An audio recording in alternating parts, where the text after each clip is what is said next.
Hello guys, ഞാൻ Pinterest use ആക്കാൻ തുടങ്ങിയ കാലം തൊട്ട് എനിക്കിഷ്ടപ്പെട്ട ഡ്രോയിങ്സൊക്കെ ഒന്നെങ്കിൽ ഞാൻ സേവ് ചെയ്ത് പിൻ ചെയ്ത് വെക്കും, അല്ലെങ്കിൽ ഞാൻ കുറച്ച് കഴിഞ്ഞിട്ട് ഉടനെ വരയ്ക്കാമെന്ന് കരുതി ഉള്ളതെല്ലാം ഡൗൺലോഡ് ചെയ്ത് വെക്കും. അപ്പോൾ ഈ പിൻ ചെയ്തതും ഡൗൺലോഡ് ചെയ്തതായിട്ട് കുറേ ആയി. എന്തുമായാലും ഇനി ഓരോന്നോരോന്നായിട്ട് വരയ്ക്കാമെന്ന് കരുതി അങ്ങനെ ആദ്യം വരച്ചായിരുന്നു നമ്മുടെ ഇന്നലത്തെ പാണ്ട വിത്ത് ബലൂൺസ്, കഴിഞ്ഞ വീഡിയോയിലെ പാണ്ട വിത്ത് ബലൂൺസ്. ഇനി അടുത്തത് വേണ്ട ഈ വരയ്ക്കുന്ന ലീവ്സ്. ഇതിൻ്റെ റെഫറൻസ് പിക്ക് എന്ന് പറഞ്ഞാൽ നല്ല ഭംഗിയുണ്ടായിരുന്നു. എൻ്റയർലി ഡിഫറെൻറ്റ് പാറ്റേണും കളർ ഷെയ്ഡ്സും ഡിഫറെൻ്റ് ആട്ടോ. അവർ കളർ എന്ന് പറഞ്ഞാൽ എനിക്ക് തോന്നുന്ന ഈ കളർ പെൻസാണ് യൂസ് ചെയ്തേക്കുന്നത്. ഈ ഗ്രീൻ്റെ തന്നെ പല പല ഷെയ്ഡ്സ് എനിക്ക് കണ്ടിട്ട് ഏതാണെന്ന് പോലും മനസ്സിലാവുന്നില്ല. എൻ്റെ കയ്യിൽ അതൊന്നും ഇല്ലാത്തതുകൊണ്ട് നമ്മൾ ഉള്ളത് വെച്ചൊന്ന് സെറ്റാക്കാമെന്ന് കരുതി.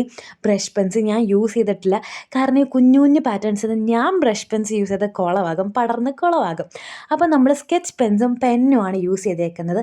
എന്തായാലും റെഫറൻസ് പിക്കിൻ്റെ അത്ര എത്തിയില്ലെങ്കിലും എനിക്കിഷ്ടപ്പെട്ട്. നിങ്ങൾക്ക് ഇഷ്ടപ്പെട്ടോ ഇല്ലയെന്ന് കമൻറ്റിൽ പറയണം. Okay, by.